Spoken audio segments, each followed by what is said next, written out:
Hola, hola, ¿cómo están? Muy buenos días, buenas tardes, buenas noches, independientemente de la hora en que vean esta presentación. El día de hoy continuamos con la tercera sesión del taller virtual Principales infracciones y sanciones tributarias. Evento a cargo del doctor Fernando Efio Pereda, exdirector de la revista Actualidad Empresarial. Doctor Fernando, ¿cómo está? Muy buenos días. Tiene usted el micrófono habilitado. Iniciamos con esta sesión que nos convoca para el día de hoy. Listo, muchas gracias. Muchas gracias. Buenos días con todos. Realmente. Entramos a esta tercera sesión del curso, de nuestro curso, que de verdad ha sido muy fructífera, porque he tenido la oportunidad de poder conversar con ustedes acerca de los principales problemas que padecen en materia de infracciones.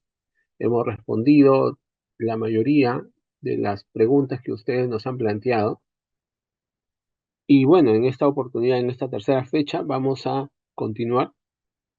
Vamos a analizar un poco la infracción del numeral 2 del artículo 176. Luego continuaremos con el artículo 177 del Código Tributario para aterrizar finalmente con el análisis de la infracción del numeral 1 del artículo 178, el famoso o la famosa infracción de declarar cifras o datos falsos, y también la infracción del numeral 4 del artículo 178 por no pagar las retenciones en los plazos establecidos. Entonces, ese es el análisis que tenemos como objetivo el día de hoy y vamos a empezar. Siempre, siempre esperando las preguntas que ustedes tengan a bien hacer con sus observaciones, con sus dudas, que ustedes lo saben también, yo estoy muy encantado de poder responder a todas las consultas que ustedes hacen. Entonces, vamos a continuar. Voy a continuar haciendo una precisión a la infracción del numeral 1 del artículo 176 del Código Tributario que vimos ayer. No nos dio el tiempo, pero es bueno señalar que esa infracción también tiene, adicionalmente a todos los regímenes de discrecionales que hemos visto respecto a esa infracción, tiene un régimen discrecional, pero solamente para los sujetos del nuevo RUS. Eh, Este régimen discrecional fue aprobado por la Resolución de Superintendencia Nacional Adjunta Operativa número 012-2021. Así como, así como en el 2021 también se aprobó la Resolución 078-2021 de SUNAT que vimos ayer, que era para sujetos que generasen rentas de tercera categoría, acogidos a régimen general, NIPE o régimen especial. Esta resolución solamente incluye a sujetos incluidos o acogidos al nuevo RUS. De acuerdo a este documento, el objetivo de haber aprobado este régimen discrecional fue incentivar a los sujetos del nuevo RUS a que presenten las declaraciones juradas y así la administración tributaria eh, no cierre sus locales, ¿no? O no les imponga una multa como corresponde por esta infracción. Eh, la idea, la idea para que se aplique esta facultad discrecional es que eh, regularizar, o sea, si una persona no ha presentado su declaración con el monto de la cuota del nuevo RUS que le corresponde, no lo ha presentado dentro de los plazos, bueno, ya saben que estamos incurriendo en la infracción del numeral 1 del artículo 176.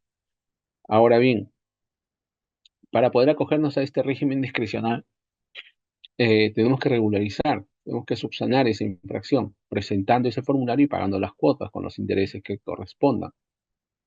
Pero hay que hacerlo antes de que surta efecto la notificación de la resolución de cierre.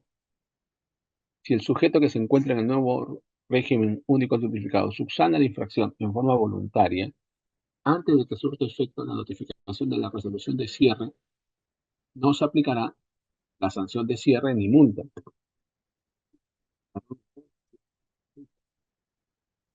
La discrecionalidad aplica inclusive cuando al referido sujeto se le emite notificado el documento mediante el cual se le comunica que está incurso en infracción, siempre que subsane antes de que se efectúe la notificación de cierre.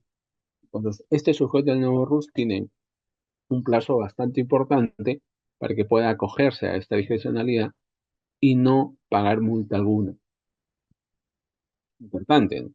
Importante. Hay muchos sujetos en ahorros que se confían y, y llegado el momento de vencimiento de su cuota, pues no la hacen después.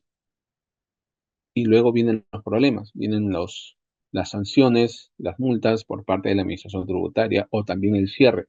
Entonces, para evitarnos eso, tenemos este régimen discrecional.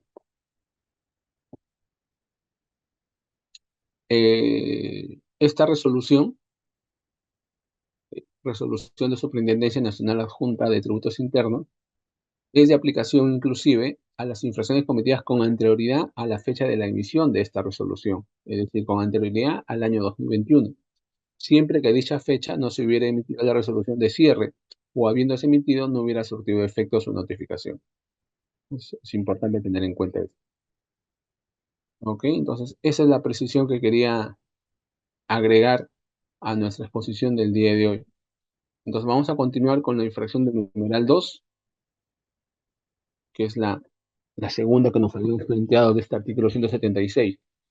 El numeral 2 del artículo 176 del Código Tributario señala que constituye una infracción relacionada con la obligación de presentar declaraciones o comunicaciones el no presentar otras declaraciones o comunicaciones dentro de los plazos establecidos. Aquí, a diferencia del numeral 1, no estamos hablando de declaraciones determinativas, declaraciones que determinan una deuda tributaria. No, estamos hablando de otras declaraciones. Básicamente nos referimos a las declaraciones informativas, además de comunicaciones que el contribuyente tiene que realizar ante la administración tributaria por algún cambio en su situación tributaria. Ejemplos, pues, son varios. El DAOT es una declaración informativa, ustedes lo saben muy bien. Las declaraciones vinculadas con el precio de transferencia, el reporte local, el reporte país por país, también. Igualmente, en el caso de los notarios, está el PDT notarios, el PDT predios. eh, ¿Qué otras declaraciones informativas se acuerdan ustedes?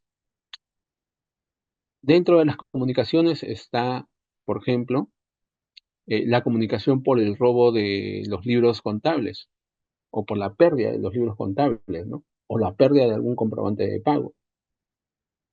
Entonces, ese tipo de situaciones son las que están incluidas en el numeral 2 del artículo 176 del Código Tributario. Si es que no se cumple con los plazos, pues hay una sanción de por medio.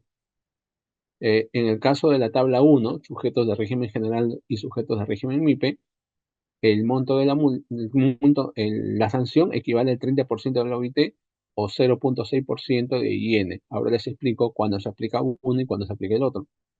En el caso del sujeto de régimen especial del impuesto a la renta, que les corresponde aplicar la tabla 2, la multa es del 15% de la OIT o 0,6% de los IN. Si ustedes se fijan, cuando vean la tabla de infracciones y sanciones del Código Tributario, en en el caso de las sanciones, generalmente hay unas notas, hay unos pie de páginas. En este caso, para la infracción del numeral 2 del artículo 176, hay un pie de página 14. Entonces, para entender la sanción y ver cuál corresponde, tenemos que leer esa nota. Entonces, si vamos a esa nota 14, se señala, a ver dónde está, dice, se aplicará el 0,6% de los IN en el caso de las infracciones vinculadas a las declaraciones de reporte local, reporte maestro, reporte país por país. Esas son las declaraciones vinculadas a precio de transferencia. O a las declaraciones de asistencia administrativa mutua en materia tributaria o la declaración jurada informativa del beneficiario final. Es decir, cuando hablamos de estas declaraciones que hemos mencionado, reporte local, reporte maestro, reporte país por país, declaraciones de asistencia mutua en materia tributaria o la declaración jurada informativa del beneficiario final, en esos casos, la multa, si es un sujeto de régimen general o MIPE, no va a equivaler al 30% de la OIT, sino directamente al 0,6% de los ingresos del año anterior, del total de ingresos del año anterior. Obviamente que el monto de la multa va a ser más elevada. Y lo mismo sucedería con los sujetos incluidos en la tabla 2. Si estamos hablando del DAOT, por ejemplo, y el contribuyente no la presenta, la sanción va a ser 30% de la OIT si es la tabla uno o 15% de la OIT si es la tabla 2. Si es alguna comunicación que no cumplió con presentarla en su momento, la sanción también va a equivaler al 30% de la OIT para la tabla uno o 15% de la OIT para la tabla 2. Pero si la declaración no presentada en los plazos establecidos corresponde al reporte maestro, reporte local, reporte país por país, la declaración del beneficiario final o la declaración de asistencia mutua en materia tributaria, ahí se va a aplicar el equivalente al 0,6% de los ingresos totales del año anterior. Entonces, eso es lo que nos dice la nota 14. Ok. Entonces, como hemos mencionado, esta infracción del numeral 2 del artículo 176 está relacionada a la no presentación dentro de los plazos establecidos por la legislación tributaria de las declaraciones informativas o las comunicaciones a las que esté obligado el contribuyente. Entre las declaraciones informativas podemos mencionar a las siguientes. Ya hemos mencionado al DAOT, hemos mencionado la declaración de precio de transferencia, reporte local, reporte país por país, reporte maestro, la declaración de predios, y por ahí alguna otra declaración. En cuanto a las comunicaciones que los contribuyentes se encuentran obligados a realizar, podemos mencionar a los siguientes. Comunicación de la transferencia, emisión y cancelación de acciones o participaciones sociales realizadas en un mes, ¿no? Hay un formulario ahí para poder presentar esas declaraciones. Esa comunicación de transferencia, emisión o cancelación de acciones o participaciones. Comunicar el robo o extravío de documentos no emitidos. Esto de acuerdo al reglamento de comprobantes de pago. Comunicar el robo o extravío de documentos entregados. Igualmente, esta obligación surge del reglamento de comprobantes de pago. O en el caso de libros, la pérdida o destrucción de libros, cuya base legal está en la resolución 234/2006 UNAT. Entonces, a ese tipo de declaraciones nos referimos y también a las comunicaciones que hemos mencionado. Momento en que se incurre una infracción, la infracción se incurre cuando no cumplimos con presentar la declaración o la comunicación en el plazo establecido. Para las declaraciones informativas hay un plazo específico, ¿no? Que está regulado por SUNAT. En el caso de las comunicaciones, generalmente, los plazos son de 5 días hábiles, pero bueno, no hay que confiarnos, hay que revisar exactamente cuáles son los plazos, ¿no? De acuerdo a las normas que hemos mencionado. Ahora bien, el momento, hemos dicho que el momento en que se configura la infracción es cuando se cumple el plazo y no presentamos esa declaración o la comunicación correspondiente. Eh, Acá tenemos 3 resoluciones del Tribunal Fiscal que hacen referencia a esta infracción. Vamos a ver, vamos a tratar de ver a las más importantes. En el inciso B del artículo 14 de la Ley de Tributación Municipal se señala que los eh, sujetos al impuesto predial tienen la obligación de presentar una declaración jurada anual para determinar el impuesto. Eso generalmente en la mayoría de municipalidades del país ya lo hace la propia municipalidad. A ustedes le llega una cuponera con el monto del impuesto predial. Pero el inciso B de ese artículo 14 hace referencia a que cuando hay una transferencia de propiedad del inmueble durante el ejercicio, también tiene que presentarse una declaración para que la municipalidad sepa que se ha producido esa transferencia. Entonces, cuando se incumple con la obligación de presentar esa comunicación o esa declaración, pues se está incurriendo en la infracción del numeral 2 del artículo 176. ¿Por qué? Porque esa comunicación o esa declaración no tiene carácter determinativo. Con esa declaración, nosotros no estamos determinando tributo alguno. La, la declaración que se hace a comienzos de año, esa es la declaración determinativa. Cuando nosotros presentamos a mitad de año y comunicamos a la municipalidad que hemos transferido el inmueble, entonces esa comunicación es solamente de tipo de tipo informativo, ¿no? Para que la municipalidad sepa a quién le debe cobrar el impuesto el año siguiente, entre otros efectos. ¿Por qué comentamos esto? Porque en un supuesto, en un caso, una municipalidad intentó cobrarle a un contribuyente una multa por la infracción del numeral 1 del artículo 176, pero este caso fue al Tribunal Fiscal y el Tribunal Fiscal señaló que en realidad ese incumplimiento no derivaba de la infracción del numeral 1 del artículo 176, sino del numeral 2, ¿no? Porque tenía carácter informativo. Por lo tanto, el monto de la sanción cambia, pues, cambia totalmente, ¿no? Eh, Igualmente, en el caso de tributos municipales, cuando no comunicamos la transferencia de un vehículo, también genera la infracción del numeral 2 del artículo 176. Obviamente que estamos ante tributos municipales, pero recuerden ustedes, también es de aplicación la tabla de infracciones y sanciones del Código Tributario. En el caso que el formulario 2119 sea presentado luego del plazo mencionado, se habrá incurrido en la infracción tipificada en el numeral 2 del artículo 176. Claro. Fíjense que ese formulario 2119 sí es. Lo presentamos en el plazo que corresponda, de acuerdo a la información que queremos modificar. Entonces estamos incurriendo en la infracción que estamos comentando. Ok, hasta ahí hemos visto los aspectos generales de la infracción, pero la sanción que corresponde a esta infracción tiene gradualidad y la gradualidad es muy importante. Si ustedes se fijan, para el numeral 2 del artículo 176 hay dos tipos de gradualidades. Hay una que se deriva de una subsanación voluntaria y una que se deriva de una subsanación inducida. En el caso de la subsanación voluntaria, ¿no? Y eso hay que aprovecharlo siempre, tenemos que, si no presentamos una comunicación o una declaración informativa en los plazos establecidos, hemos dicho que incurrimos en esta infracción. Ahora, si nosotros subsanamos esa situación de forma voluntaria, antes de que surta efecto la notificación de la SUNAT en la que se le indica, que se le indica al infractor que ha incurrido en infracción, esa sanción, ese 30% del OIT o 15% del OIT o 0,6% de los ingresos del año anterior, según corresponda, pues se va a reducir en un 100%, en su integridad.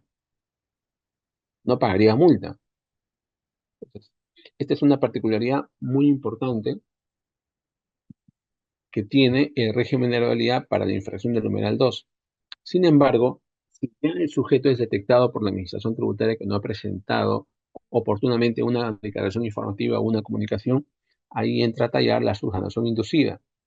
Con la subsanación inducida, yo puedo obtener un 80 o un 90% de rebaja de la multa, dependiendo del momento en que subsane y pague la multa rebajada.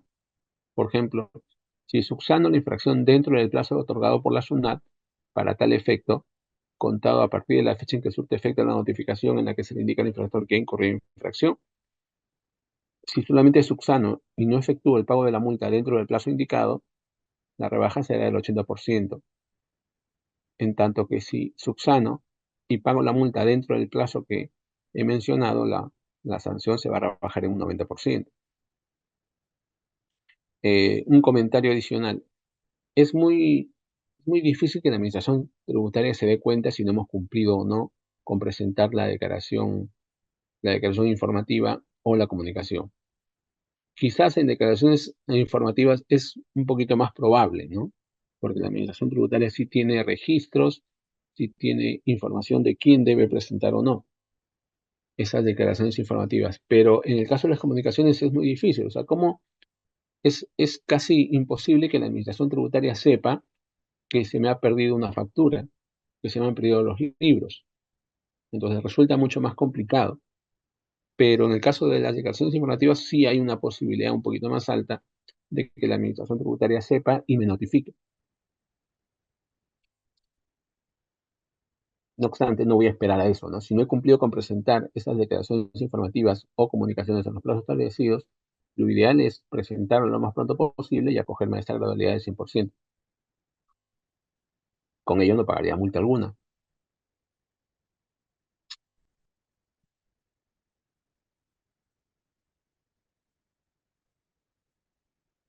El código de la multa que voy a utilizar si es que voy a abonar esta sanción es el código 6051. ¿Ok? Ahora bien, esta infracción también tiene su régimen discrecional,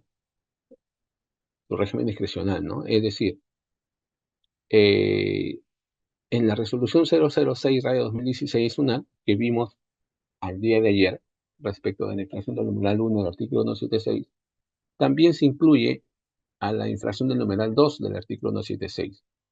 Pero la condición para poder acogerme a este régimen discrecional es que mis ventas y mis compras no superen la media OIT. Para ello hay acá creo que está. No, para, para ello se exige,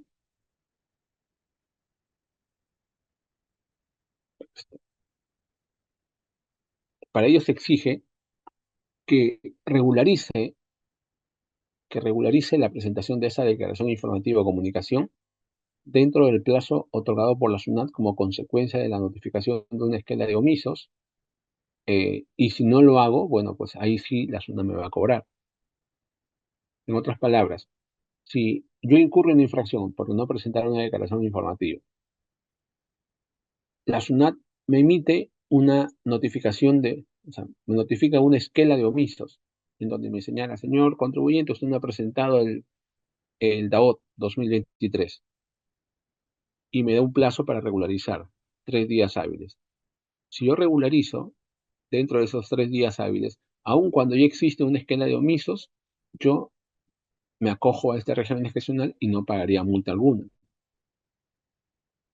Sin embargo, se emitirá la sanción correspondiente si dentro del plazo que me ha otorgado SUNAT como consecuencia de la notificación de esa esquela de omisos, no cumplo con presentar esa declaración o comunicación. Tendría que ser muy irresponsable para no cumplir con la obligación que me exige SUNAT. Pero siempre hay que aclarar que para que opere esta facultad discrecional, las ventas y compras del sujeto no deben superar la media OIT.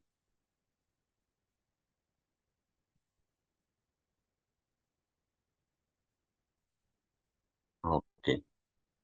Entonces, acá tenemos algunos casos prácticos para verificar si nos podemos acoger o no al régimen discrecional. Tenemos el caso de la empresa A, cuyas ventas de un determinado mes suman 2.100 soles y las compras suman 2.800 soles. Esta persona no ha presentado el DAO 2023. Entonces, ¿puede acogerse al régimen discrecional? La respuesta es no, porque si bien es cierto, el monto de sus ventas no supera la media OIT, el monto de sus compras sí supera, ¿no? Hemos dicho de que el 50% de la OIT representa 2.575 soles. Y en el caso de la empresa A, el monto de las compras sí supera ese importe. En el caso de la empresa B, tampoco podría acogerse al régimen discrecional que acabamos de ver, por cuanto el monto de las ventas supera por 25 soles el 50% de la OIT, aun cuando las compras no superen ese importe. La empresa C tampoco ha presentado su DAO. Esta empresa puede acogerse al régimen discrecional. La respuesta es sí, por cuanto ni las ventas ni las compras superan la media OIT. La empresa D igualmente puede acogerse al régimen discrecional, por cuanto las ventas y compras tampoco superan la media OIT. Tenemos que evaluar esos dos elementos. Ojo, esto es para las comunicaciones y declaraciones informativas. Solamente en el caso que ya nos hubieran notificado. Si no nos hubieran notificado, no importa el monto de las ventas, no importa el monto de las compras, porque para eso tengo el régimen de gradualidad. Y el régimen de gradualidad solamente me exige que yo subsane. Si yo no presenté el DAOT del año 2023 y no me ha llegado ninguna notificación en la que el señor me indica que incurrí en infracción, simplemente regularizo y con eso me cojo al 90%, perdón, al 100% de rebaja, no pagaría multa alguna.